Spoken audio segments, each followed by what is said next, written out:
Welcome, George. This is George Ackerman. He started Together for Sharon. This is a foundation to keep his mother, Sharon's memory alive. She died of Parkinson's disease on 1/1/2020. Welcome to the show. Thanks for your time and your audience. We're actually not a foundation on purpose. I do this really just to advocate for a cure so no one ever has to go through what my mother or our family has. And I try to stay out of all the money and the complicated stuff. So it's really just the website and I always say I'm only one son and one voice, but I feel together with your show and so many people so supportive out there, we really could change the world. So thank you again. Yeah, absolutely. So you wrote a book, correct? Yeah, I happen to have it here. Actually, it was Awesome. only a month ago, but it shares the journey of my mother and myself. First, her lifetime and her history, and then, unfortunately, the world of Parkinson's. She had it for 15 years. I only really took over her life the last 4 years when the disease accelerated, the fastest growing neurological disorder in the world, not just the U.S. So I knew that it was time to step in and help her because she sacrificed a lot of her life growing up with me as she was a school teacher, had a master's degree, but gave it all up to raise me and my brother. So I knew when it was my time to step up that that's what I would do. And today, so I went from advocate, I went from caregiver. Unfortunately, she passed to today advocate, fighting for other individuals and trying to be a voice for those who might not have a voice because of the disease. She was a school teacher. What grades did she teach? Yeah, the little children. I think it was around like maybe first grade, second grade, but she was going to go into that as a career, and then I showed up with my brother and changed the plan. So that was, That happened. yeah, but Oh, she taught me, she raised me, she's funny. She would have said, even our talk today, George, don't waste your time, go spend it with your family. But she didn't raise me to be, kind of just walk away. I could step away like many do, unfortunately. Again, I hate saying that word a lot, but a lot of this is, unfortunate what happened. But there is a lot of positive that's come from it. She still lives on because of incredible people like you and your audience. And, um, you know, just the other day, they actually added our book to the Michael J. Fox Foundation website, which is really incredible because I'm not in this for money, but knowing my mother's literal pictures on the site for awareness really kind of was heartfelt and makes me want to keep fighting. wow. Yeah, that's amazing. Thank Can you. you tell us a little bit about her journey through the care that she received and what the options that she was given were to manage Parkinson's? Yeah, it was very hard. We had, so she was able to still live independently. They say Parkinson's has 5 stages. So I'd say for like 8 or 9 years, she was living in stages 1 to 3. So that means that you have, external type tremors. Some people do. My mother had more internal. She had bradykinesia and dystonia, which is curling of the toes and a lot of rigidity and stiffness in her body.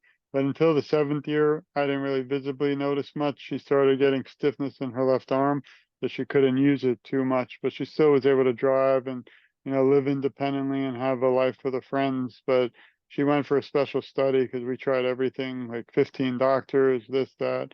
All they were able to do is kind of give medication, but a lot of them didn't help for her. So finally, she went to a special study, and I don't know what they did or what they didn't do, but she came home that night, ended up. I rushed over to our home at 4 a.m. and she was moving her furniture out of her house in fear that there were Nazis inside that were going to harm her. And we found out that's when she had, hallucinations and delusions showed up. And those were kind of even more frightening at times than the Parkinson's itself. I rushed to the hospital and they said we saved her life, but in a sad way, that was when the decline really just couldn't stop. So from the last 4 years, it was like almost an elevator just going down, and we tried everything, but it was not easy. It's only 4 years ago, well, when she really battled was from 4 to 8 years, but the medical field tried, but they just didn't have a cure, and they still don't today. We've learned a little more that exercise, diet, and environment can affect if an individual gets Parkinson's, but it doesn't stop it. however, it can slow the progression, but it didn't, for my mother. So, problem with Parkinson's is it's very difficult because everybody is so different that just what happened on our journey doesn't mean the next person will have the same exact effects. So it was tough. The worst part is I write in the book, I cover things like the first signs, her symptoms, my caregiving, my wife and my children, how supportive they were for me. Also, the finding great care. We had a lot of trouble because we didn't want my mother to be in a home because we swore it to her. So we kept her at home, but we had to hire kind of staff to watch over her because I didn't want her to fall. So that was the number one goal. But a lot of them didn't understand Parkinson's. They didn't have any clue. And even to this day, I wonder, they did keep a journal of the medicines when they gave it and things, but I wonder if they followed everything they were supposed to because I'm still kind of confused as to why she was only 69, and passed. She had no other medical issues. And according to a lot of doctors, you don't die of Parkinson's, you die with it. But she had no other medical issues. So, the only thing I can think of is the complications of all the medicine, the timing, and it's just very tough and rough stuff. And we were still, even today, I'm still grieving 4 years later, but kind of still in shock because I don't understand, why it progressed so quickly. Oh, wow. I see. There's this book called It Didn't Start With You by Mark Woolen, and he presents, because you talked about her hallucination about thinking that the Nazis were there. And so it's a phenomenon where a patient will behave in a way that actually mirrors something that one of their ancestors experienced. And so the person hasn't ever experienced it themselves, but because it was kind of in the DNA, like in the neurology passed down through the generations, the person will be suffering from the fear of what had happened to their ancestor. And so they that can manifest in all sorts of symptoms and behaviors. But interesting to think about. I wonder if anybody is treating any of the mental, emotional health, somatic health when they're looking at Parkinson's, or if they're just handing out pharmaceutical medications. Yeah, I think she had late onset dementia. I'm not sure, but a lot of the medications can cause, things like delusions and hallucinations. And like I said earlier, it was even harder than Parkinson's because it was just very baffling. One minute she's kind of giggling that her mother was in the room who was deceased for 30 years, and then her first pet was there. But then other times she was, in fear that the people we hired were harming her. But I'm also, my background is I'm an attorney, a police officer, and I have a PhD in criminal justice. I'm a professor. So in law enforcement, when someone says they're being harmed, I believe them, especially my mother, who never would lie. She just was very honest, to me at least. And then hearing that was so heartbreaking that I decided we put in video cameras just to watch over her. That's why I was worried about the homes too, because you don't really know how much care the people are getting there. But as I had them in, I didn't see much, but she was always, worried. And that's why a lot of the time my own health kind of suffered as a caregiver and today as an advocate, because as a caregiver, you have to take care of your health first, but my mother only felt comfortable when I was around because she felt safe, and I always wanted her to keep feeling safe, but sometimes it was my own, demise. So I talk about that in the book about, I went through I felt sometimes like I had secondary Parkinson's because I didn't have the disease and I don't today, but I was holding her hand basically through everything, and it was, horrifying. I went through kind of depression, sadness, grief, anger, hope, but then the hope was destroyed, and it's just always another thing that kind of crippling us all. And again, we were in shock when she passed because again, we were told so many times that you won't pass due to Parkinson, but I'm unfortunately proof that our family was affected and she's no longer here because of Parkinson's disease. Yeah, that's a lot of emotional stress for all of you to go through. And of course, it makes, your health is also suffering a bit, right? You've had some back surgeries recently, and that leads to today. Even as an advocate, like you said, we all have our own issues, but something inside my heart won't let me just move on. I feel like I've been honored. I've interviewed 700 people, whether advocates or people with Parkinson's around the world, from England, Spain, France. Actually, today I'm possibly interviewing an individual who's a famous athlete in France, and he actually just ran with the torch for the Olympics. So I try to, interview people around the world because I want people to be aware of what the disease does, how it affects people, and how we can come closer to a cure.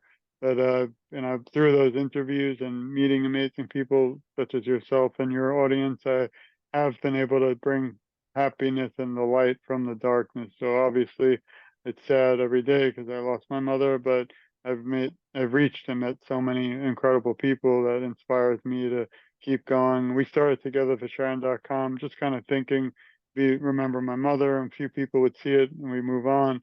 But today we've had over 35,000 people visit the site. So I don't know if that's because of my work or unfortunately, once again, is the disease, just rising every day. And now I'm hearing people's neighbors have it, their cousins, friends, aunts, uncles. It's like wildfire almost, and it has to stop. And the only way to do that is by reaching audiences who don't have Parkinson's and people who aren't aware, so we can bring everyone into this discussion and really hopefully come closer to a cure. And were you given any kind of information about what might have caused her to have Parkinson's? Did they say it's genetic, or is it?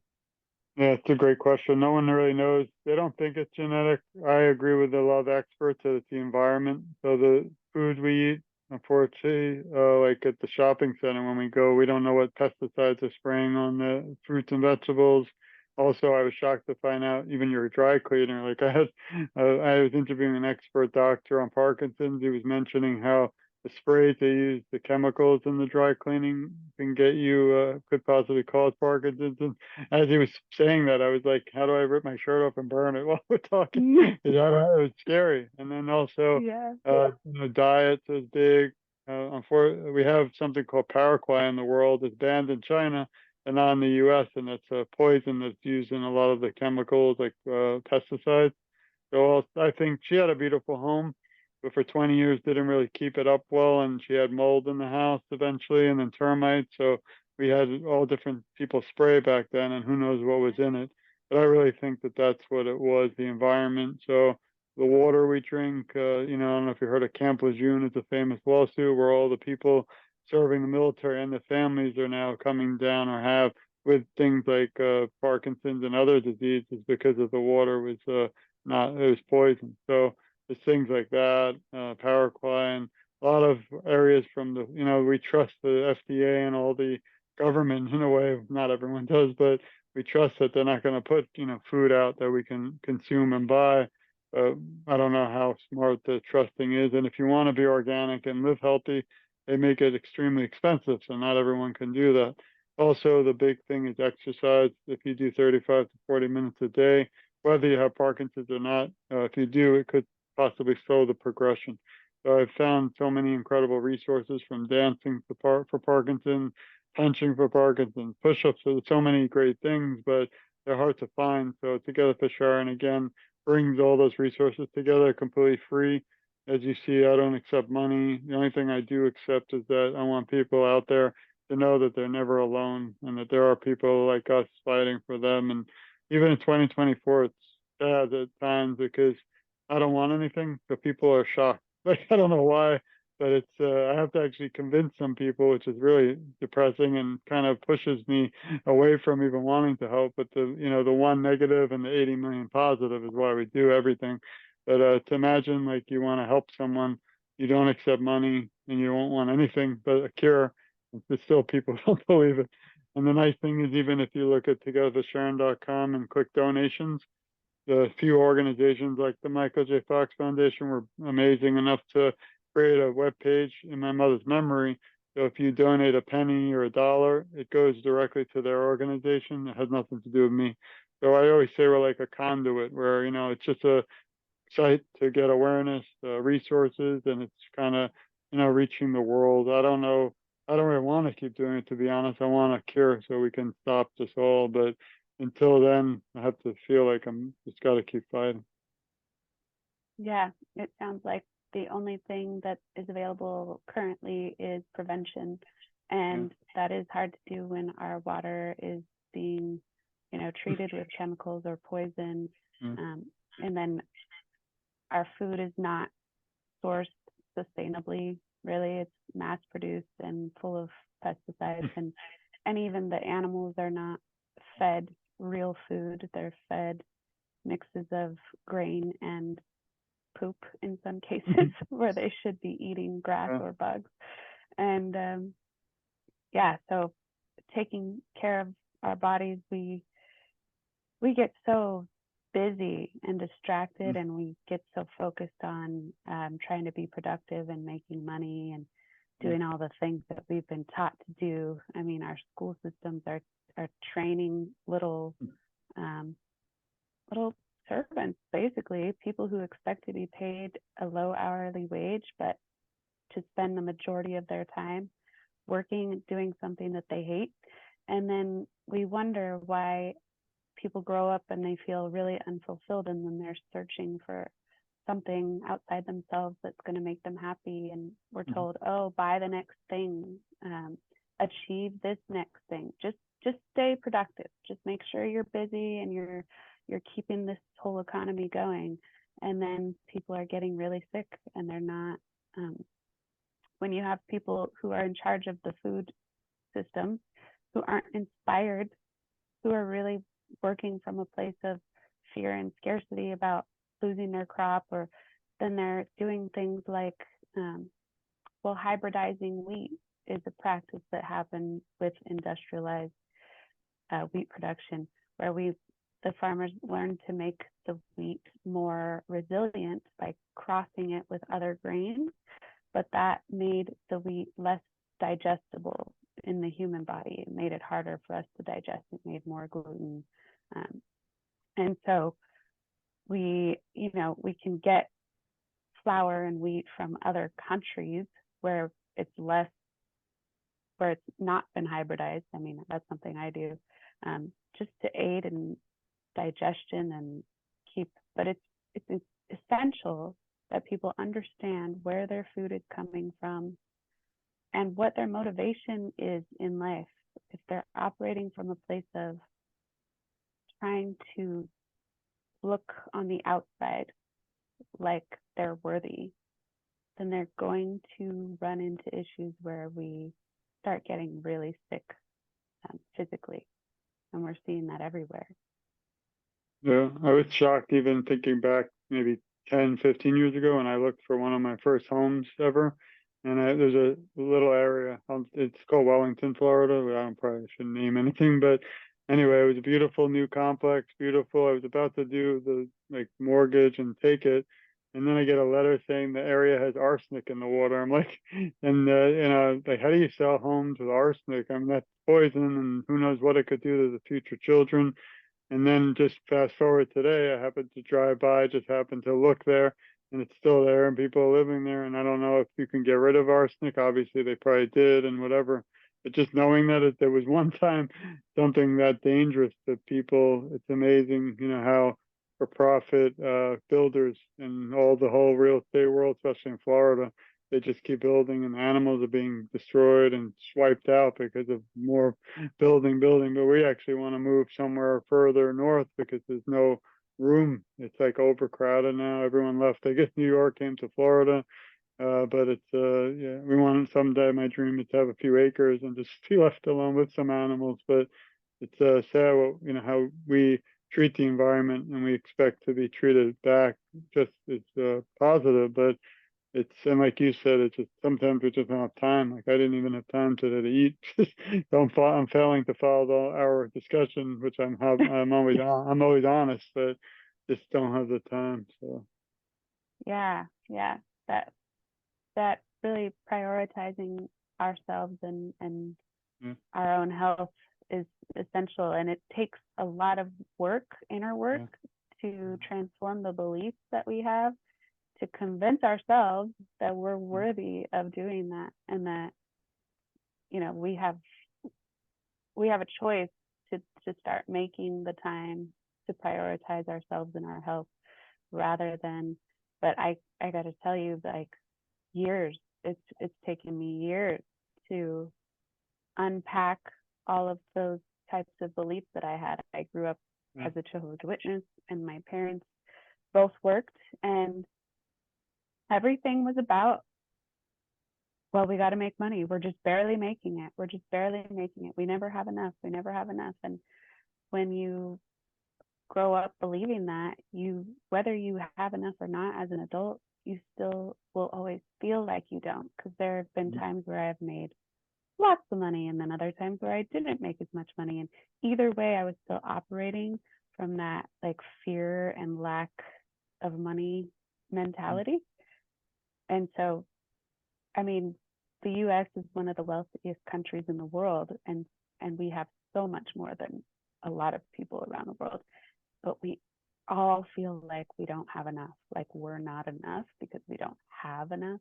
We're comparing ourselves to one of my recent realizations was that I tend to compare myself to people who were raised with generational wealth, and to look at my life and be like, well, why don't I mean, I should be like them. And it's like, well, you didn't have a start like that, and that makes a big difference. So that comparison is not helpful. It's only making you feel terrible about yourself.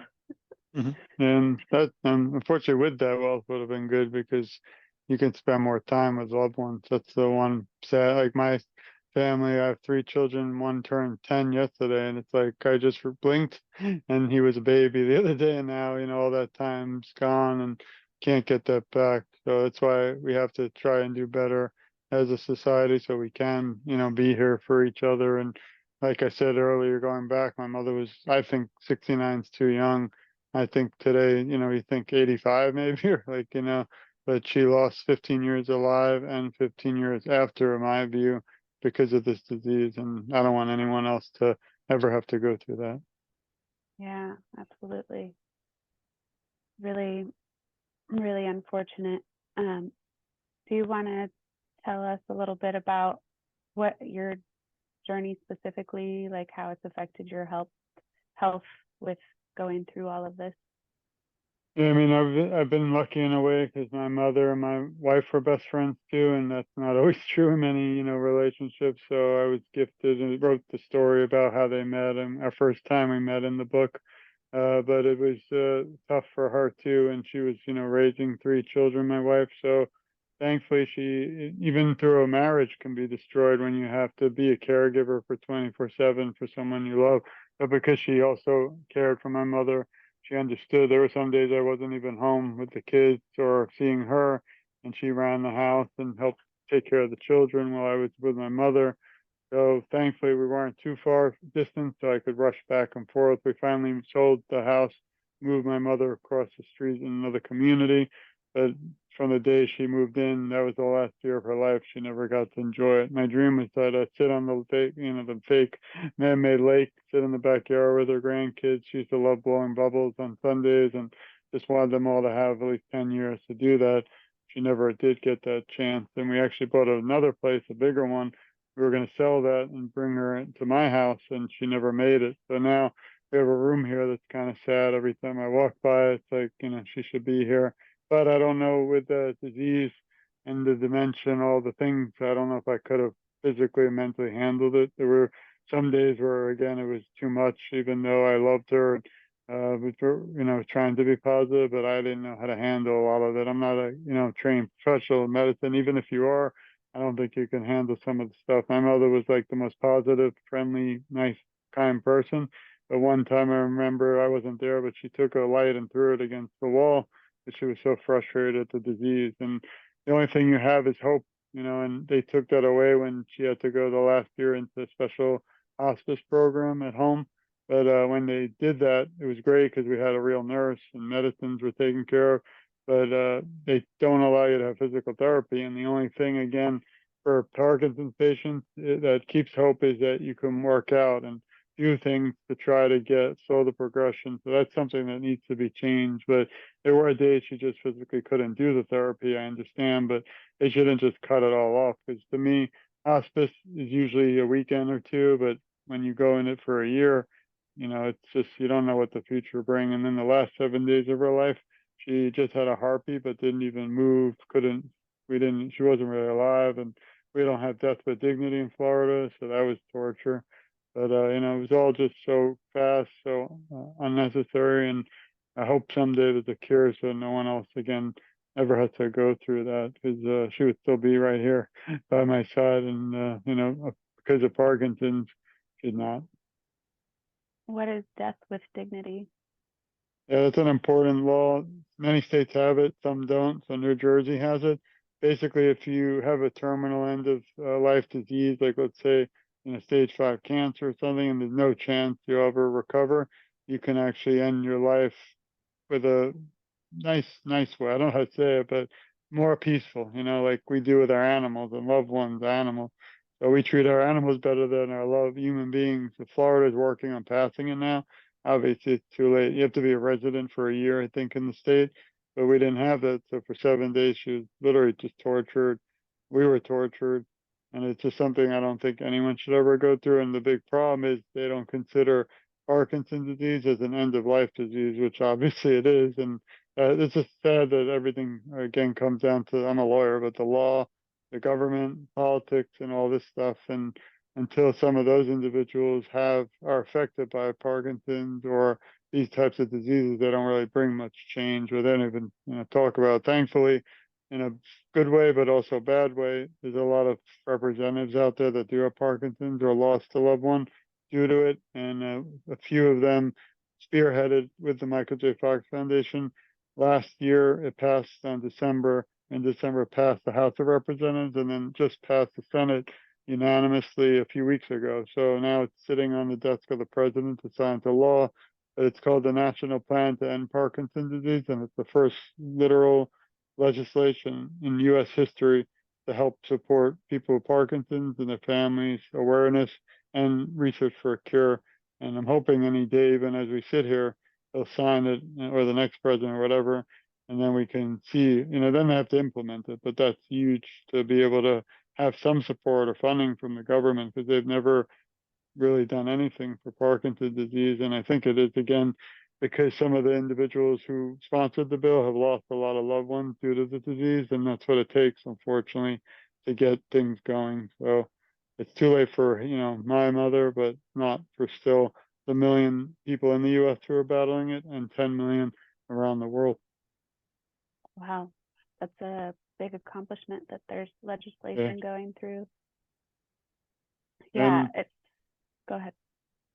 well, I have a lot of things coming up. I finished just 2 more books. I'm waiting like each year. I don't want to be like, I might kind of cut back and move on eventually, because it's, again, it takes a lot of time, effort. I don't accept money, so it's a lot. I mean, I spend a lot of money, which we won't talk about on this book, just on editing.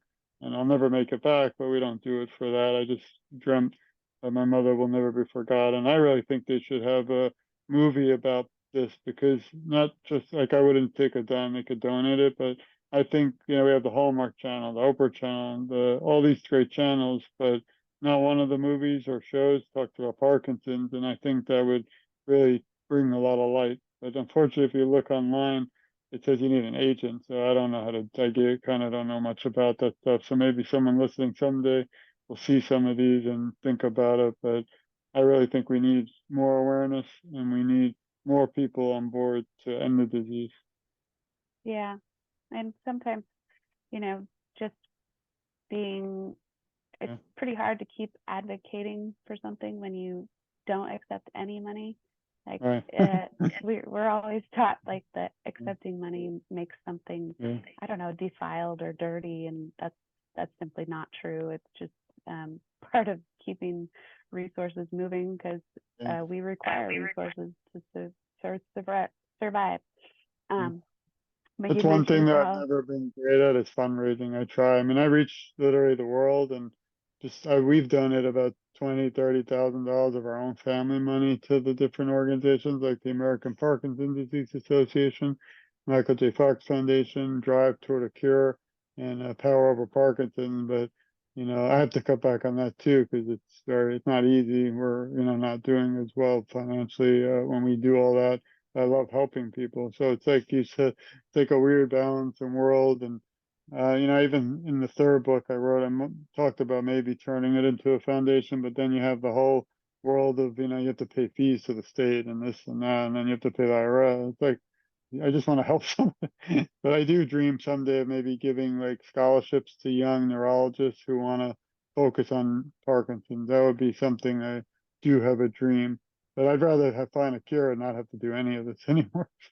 Yeah, yeah, absolutely. But sometimes you find that your calling is this thing because of your experience, and accepting money to help keep it going could make it a lot easier for you, make it more enjoyable, and actually move it along further. Yeah, I think again, 99.9% of people would be fine and amazing, but you always have that one negative one who might have had a bad experience with someone else. And because of that, they're nasty and they blame everyone else coming for this. It's just really interesting. And I'm a lawyer. I document everything. I make sure I have, paperwork proof, but it's long stories, but I'll save those for another. Okay, even with social media, it's not always positive. So I wrote a little chapter about the negative sides of social media because you're going to meet so many great people, but there's still some of the wacky people are still out there. So even in Parkinson's, like the nice thing with that bill that passed, it was bipartisan and unanimous. Like there's no, this culture and our climate today in politics is so kind of not just dangerous, but so volatile. Like you can't even have discussion. So it was nice to see one area like Parkinson's where everyone agreed that we all want a cure. There's no Democrat, Republican, or Independent. Just find a cure. But even with the House bill, like 6 or 7 people voted against it. I'm like, I wanted to shake one of them and say, like, what are you thinking? Is this to end a disease? It's nothing that I don't understand. So either they didn't read it, and part of me wanted to kind of selfishly write to them all, and then I decided don't waste the time because it passed. But how could you vote against a bill that literally says it'll help save lives? I don't understand.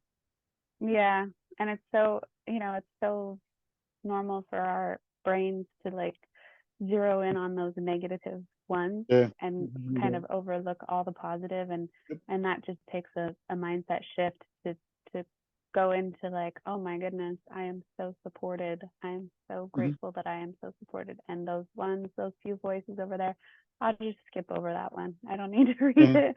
I It's not agree. It's important. hard though, 'cause, even when I started this, like this is 4 years ago, it was like 2 weeks. I really wanted to talk to people going through it. So I went on one of those Facebook groups, and that was a mistake because there was one person said, I'm not real. My mother didn't pass. I'm like, why did I get myself into this? Obviously, the lesson I learned is you never let anyone, even a stranger, stop you from fighting for something you believe in. And now I'm here 4 years later and doing 10 times more, but it's that one, like you said, you can have 8 million positives and the one negative. For some reason, it's frustrating because you want everyone to understand what you're doing and that you're just there literally to help people, not to argue. Well, then one person, even, and a lot of them have been other countries, which is interesting. One person didn't believe, like when you see my resume, I'm a cop, lawyer, professor. Kind of sounds like there's no way to do that. Unfortunately, I probably had back surgery because I sat so many years studying. But someone once said that they don't believe that and they're going to report me to the international police. I didn't understand what they were talking about. And I said, "Here's my number. Give them my stuff. I'll be happy to." Nothing happened, but it's just like I met this person because I wanted them. I want to share their journey with Parkinson, and that's the reply. So, it's like you said, it's 1 out of 1 million, but at that one, it's just kind of odd. So we just Yeah, move forward. We laugh about it. yeah, letting it take up a lot of space is just like, you Mhm. realize you're wasting your own energy. So it's a couple things you mentioned, like the fact that they took away the ability to do physical therapy Yeah. takes away, hope, because exercise is so important with releasing endorphins. And I mean, there are countless benefits of exercise, but to take a person who's not well and tell them don't move, don't exercise, like you need blood flow, you need, for example, I had 2 C-sections with my kids, and so they literally cut open your lower abdomen, take all of your Remember, organs out. We've had three. That's why Yeah, we wanted one more, and we said there's no way because it's dangerous. So it's invasive. And then they put it back in, they sew you up, and within a couple hours, they have you up walking around. yeah, I And was there. so, when we are trying to recover, rest is important. Awareness about our movement is important, but movement is essential. Like we Yeah. have to keep our blood flowing. We have to keep our muscles strong. We have to keep our bones strong. When we lay in bed all day, we just deteriorate Mhm. substantially. So, like you said, they need to change that Yeah. policy. And then the bill, I hope that they are going to take very seriously emotional, mental health, and somatic movement of energy. It's a huge, important part of releasing stress from the body. If we can, go back in time and uncover the stories that we created, usually in childhood, about our beliefs, and like re-examine them, reframe them, and then do some sort of body movement that helps us release the stress from our body, we can improve our health dramatically. Um, Mhm. there was I was in this program called Fit for Service, and before, even during the whole thing, I had, just from different sexual assault situations, I I carried around this energy of looking for predators everywhere I went. So Sorry I to hear went, that. yeah, thank you. But I went to these summits, and I the idea was to create community and to find people that you could align with, and create great friendships with.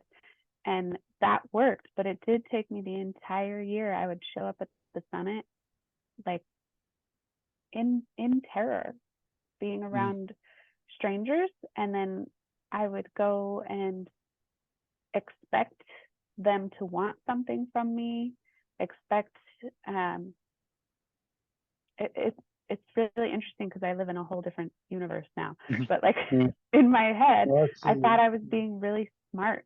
I thought I was doing the thing that I needed to protect me. But the truth is, people are not really out to get each other all the time. But so many of us, because we have this unhealed trauma from the past, think that we need to be hyper alert and stressed and worried about people trying to take advantage of us. And then once I, went through the practices, so we learned communication, we learned trust, and we did things like breath work, which helped kind of release the stress from my muscles, like allowed the emotional release to happen, and allowed the physical release through shaking, through um, whatever. You just let your body do whatever it's doing when you're doing breath work. And by the end of this container, I I'm not looking around for predators. Like it's Mhm. it's wild to see the change, and all it is just we just grew up with some weird stuff that we created. Maybe we catastrophized it. Maybe it was a catastrophe, but maybe it was a small thing, and we made it into a big catastrophe. Kids Right. make Mhm. meaning out of things. They make themselves to blame for things.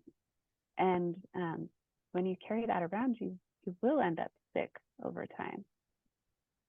And that goes for Parkinson's because they have Tai Chi. They have a lot of breath work type exercises too to try to help, kind of, mentally too. So mental health. So it's very important now. We're only recognizing that in the last 10 years. So it's good that they finally did. And hopefully many more people are bringing awareness to that too. Yeah, absolutely. That's so important. Well, thank you so much for being on the podcast, George. Is there anything else you want to add? Yeah, Phil, again, I really appreciate your time and the listeners. And, we're family now. This is not just about a fun topic that we'll just say goodbye and never hear from again. I feel like it's a conversation that needs to keep being shared until we find a cure. I have a little message. This is for you and the listeners, but we love you. We support you. We care a lot about you, and you're never alone. I, along with you, of course, will advocate for you. And together, our voices are just so much stronger. And I always say I'm just getting started, because even though I'm not just getting started, every time I meet a new individual who's struggling with Parkinson's, or an advocate who lost a loved one like myself, or somebody out there researching a cure, kind of remotivates me to, jump up. And whether we have our own issues, I told you I drove like 2 hours today for another procedure I have to do in July. But whether I have that, while I was sitting there thinking about all those still struggling for more rougher things like Parkinson's, and I'm still posting away. And you can read, if you go to TogetherForSharon.com, scroll down a little, you'll see a little tree, like a Christmas tree. That's a tree link, and everyone can follow me on all the social media, and I'll follow you right back. But again, if we're not, until we are all family in this fight, I think we're further from a cure. So we can all come together and bring some really desperately needed change and end this disease as soon as we can. So thank you again for your time and friendship. And to everybody listening, please support the show and share this, because if we even reach just one person today, we've changed the world. So I really appreciate your time. Awesome. Amazing. So wonderful to meet you. And we will talk soon. Thank you. Thank you. Bye.